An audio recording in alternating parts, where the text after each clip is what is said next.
పెనమలూరు అడ్డాగా పొలిటికల్ పంచ్లు ఓ రేంజ్ లో పేలుతున్నాయి. మైనారిటీల సంక్షేమం అనే పాయింట్ పై చంద్రబాబు వర్సెస్ మంత్రి జోగి రమేష్ డైలాగ్ వార్ ఒకసారి చూద్దాం. ఎవరికైనా ముస్లిం సోదరులకి తెలుగుదేశం ప్రభుత్వంలో మీకు అన్యాయం జరిగిందా అని మిమ్మల్ని అడుగుతున్నా. ఇక్కడే వాళ్ళందరినీ సమైక్య ఆంధ్రప్రదేశ్ లో ఆ రోజుల్లోనే 13 జిల్లాల్లో ఉర్దూను రెండో భాష చేసిన పార్టీ తెలుగుదేశం పార్టీ. మైనారిటీ పిల్లలకు విదేశ విద్య ఇచ్చిన పార్టీ తెలుగుదేశం పార్టీ. ఇమాములకి మౌజుములకి పారిశోధకం ఇచ్చిన పార్టీ తెలుగుదేశం పార్టీ. ఇప్పుడు జగన్మోహన్ రెడ్డి చెప్తున్నాడు ఏదో మైనారిటీలకు అన్యాయం జరిగిపోతుందని. 5 ఏళ్లు ఎక్కడ దాంకున్నావు జగన్మోహన్ రెడ్డి చెప్పు. చంద్రబాబు నాయుడికి TV9 ద్వారా సవాల్ చేస్తా ఉన్నా, దమ్ముంటే చర్చకురా. ఈ రోజున ముస్లిం మైనార్టీలని నా నా నా మైనార్టీ అని చెప్పిన ఏకైక ముఖ్యమంత్రి జగన్మోహన్ రెడ్డి గారు. ఈ రోజున శాసనసభలో 7 ముస్లిం సోదరులు అడుగుపెట్టిపోతూ ఉన్నారు. వైఎస్ఆర్ కాంగ్రెస్ పార్టీ తరఫున ఫ్యాను గుర్తు మీద గెలవబోతూ ఉన్నారు, చరిత్ర సృష్టించబోతూ ఉన్నారు. చంద్రబాబు నాయుడు దిక్కులేని వాడు ముస్లిం మైనార్టీలు నువ్వు చేయటమా? నీ హయాంలో 2014 నుంచి 19 దాకా నీ మంత్రివర్గంలో ఒక్క ముస్లిం మైనార్టీలకి మంత్రి పదవి ఇవ్వలేకపోయావు చంద్రబాబు నాయుడు. నీకు సిగ్గుందా? మైనార్టీలు ముస్లింల గురించి మాట్లాడే అర్హత నీకుందా? ఒకప్పుడు ఒక ఛాన్స్ అన్నాడు, తల మీద చేయి పెట్టాడు, బుగ్గలు నిమిరాడు, ముద్దులు పెట్టాడు. తర్వాత మా తమ్ముడు చెప్పినట్టు పిడిగుద్దులే గుద్దులు, బాదుడే బాదుడు. నీ ఫ్యాన్ తిరగడం మానేసింది. దాన్ని ప్రజలందరూ కూడా చిత్తు చేసి చెత్త బుట్లో బారేస్తారు. నువ్వు ఇప్పుడు కావాలంటే గొడ్డలే నీ సింబల్ గా పెట్టుకో బెదిరించడానికి. ఆ తర్వాత నీ పార్టీని చిత్తుగా ఓడించి బంగాళాఖాతంలో కలిపేస్తారు. శని వదిలిపోతుంది. నేను ఒంటరిగా వస్తున్నానంటున్నాడు. కాదు, నువ్వు శవాలతో వస్తున్నావు. 2014 ఎన్నికలు తండ్రి లేని బిడ్డ, అవునా కాదా? 2019 బాబాయి తండ్రి కూడా లేడు, బాబాయి కూడా పోయాడని చెప్పాడా లేదా? బాబాయిని గొడ్డలు వేటేసింది ఎవరని మిమ్మల్ని అడుగుతున్నా. మళ్ళా నిన్న పెన్షన్లు ఇచ్చే వాళ్ళకి ఇవ్వనీయకుండా చేసి, గల్లాపేటలో డబ్బులు లేకుండా చేసి ఇప్పుడు కొత్త నాటకానికి తెరదీశాడు. ఇక్కడే ఒక నాయకుడు, మహానాయకుడు వచ్చాడు, ఒక ఎమ్మెల్యే క్యాండిడేట్. ఇక్కడ ఎవరాయన? శవ రాజకీయాలు ప్రారంభించాడా లేదా?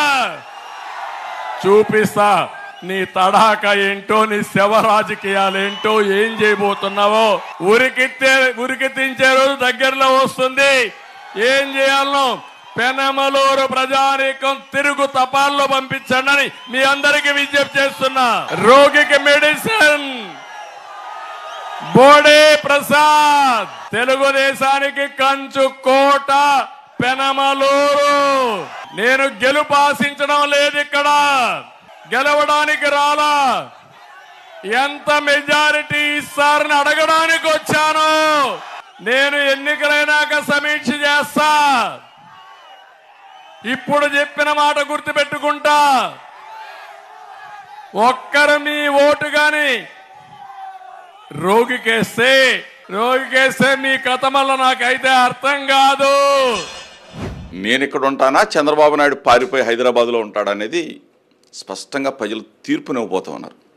ఈరోజు చంద్రబాబు నాయుడు ఏదో వచ్చాడు, ఇష్టం వచ్చినట్టు సొల్లు వాగుడు వాగాడు, వెళ్ళిపోయాడు. ఇవన్నీ కూడా ప్రజలు గమనిస్తూ ఉన్నారు.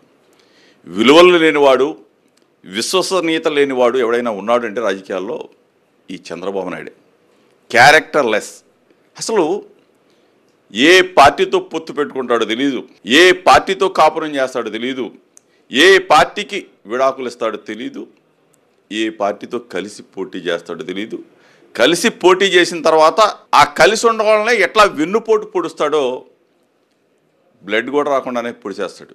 అంటే అంత గనుడు చంద్రబాబు నాయుడు. కాబట్టే ఈరోజు అతనికి ప్రజల నుంచి తీవ్రమైన వ్యతిరేకత రాబోతోంది. చంద్రబాబు నాయుడు ముఖ్యమంత్రి పదవి కోసం పోటీ చేయట్లా, కేవలం కుప్పంలో ఎమ్మెల్యేగా గెలవటం కోసం ఆరాట పడుతున్నాడు తప్ప ముఖ్యమంత్రి పదవి కోసం కాదని స్పష్టంగా ఈ రోజున ఎందుకు అని చెప్పేసి అడుగుతారేమో.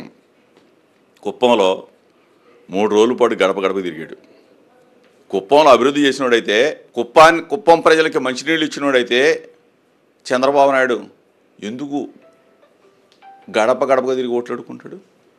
అంటే ఇదే నిదర్శనం.